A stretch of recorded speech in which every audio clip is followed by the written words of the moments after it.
महर्षि वेदव्यास का नाम भारतीय इतिहास और धर्म ग्रंथों में अत्यंत सम्मान पूर्वक लिया जाता है। वे न केवल महाभारत के रचयिता हैं बल्कि एक दिव्य दृष्टि भी थे, जिनके पास समय और भविष्य को देखने की क्षमता थी। जब महाभारत का युद्ध अपने चरम की ओर बढ़ रहा था, उस समय एक महान योद्धा बर्बरीक, जिन्हें हम खाटू श्याम के नाम से भी जानते हैं, उनका आगमन हुआ, जिन्होंने युद्ध में भाग लेने की इच्छा जताई। यह घटना इतनी महत्वपूर्ण थी कि स्वयं महर्षि वेदव्यास को हस्तक्षेप करना पड़ा। इस पूरी घटना में भावनाओं, धर्म, न्याय और भविष्य की झलक मिलती है। आइए इस दिव्य कथा को विस्तार से समझें। बर्बरीक का परिचय। बर्बरीक भीम के पोते और घटोत्कच के पुत्र थे। उन्हें भगवान शिव और मां काली से 3 अपराज्य बाणों का वरदान प्राप्त था। ये 3 बाण इतने शक्तिशाली थे कि एक बाण से वे पूरे शत्रु पक्ष को चिन्हित कर सकते थे, दूसरे से सभी को समाप्त कर सकते थे और तीसरे से जो चाहे उसे बचा सकते थे। इस कारण उन्हें 3 बाणधारी भी कहा जाता है।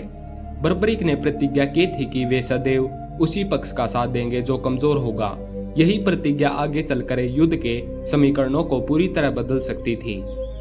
युद्ध से पहले बर्बरीक का आगमन।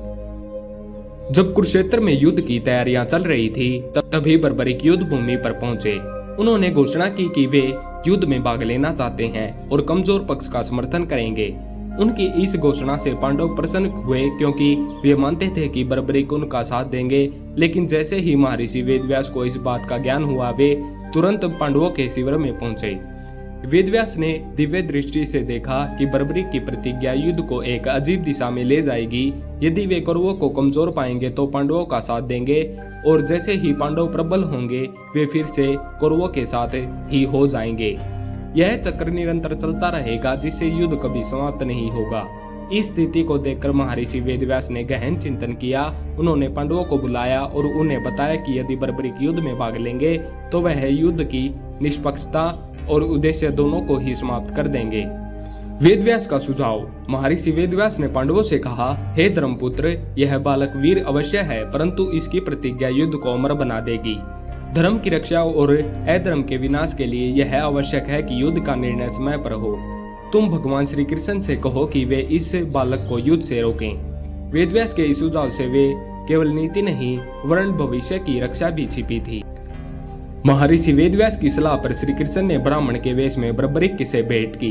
उन्होंने बर्बरीक की शक्ति को परखा और उन्हें युद्ध में भाग लेने के लिए रोका। श्री कृष्ण ने उनसे उनका सिर मांगा ताकि वे इस युद्ध को एक दृष्टा के रूप में देख सकें। बर्बरीक ने शहर सपना शीश दान कर दिया। वेदव्यास की भविष्यवाणी। जब बर्बरीक का सिर कट गया, तब महर्षि वेदव्यास वहां पहुंचे और उन्होंने आकाश की ओर देखते हुए कहा, यह वीर इतिहास में अमर रहेगा। इसके बलिदान को कभी भुलाया नहीं जाएगा। इसका नाम युगों युगों तक पूजा जाएगा। महर्षि वेदव्यास ने पांडवों को समझाया कि सच्चा धर्म वही है जो समय, स्थिति और भविष्य तीनों को देखकर निर्णय ले। बर्बरीक जैसे वीर का त्याग भी धर्म की रक्षा के लिए आवश्यक था। बर्बरीक की यह कथा केवल एक युद्ध की नहीं है, बल्कि एक असाधारण भावनात्मक संघर्ष की कहानी है।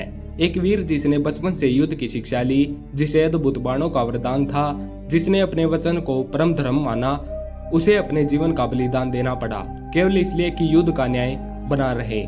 महर्षि वेदव्यास की भूमिका यहाँ केवल एक भविष्य दृष्टा की नहीं थी, बल्कि एक पिता समान मार्गदर्शन की थी, जो धर्म और न्याय के संतुलन को बनाए रखने के लिए कठिन निर्णय लेने से पीछे नहीं हटते। महाभारत के युद्ध में प्रत्येक चरित्र की भूमिका महत्वपूर्ण थी, परंतु बर्बरीक और महर्षि वेदव्यास की यह घटना हमें यह सिखाती है कि केवल शक्ति ही नहीं, दृष्टि और विवेक भी आवश्यक है। बर्बरीक का त्याग और वेदव्यास का निर्णय दोनों ही इस युद्ध को धर्म युद्ध बनाने के मूल आधार हैं। आज खाटू श्याम के रूप में बर्बरीक की पूजा होती है और महर्षि वेदव्यास को ज्ञान और धर्म के प्रतीक के रूप में स्मरण किया जाता है।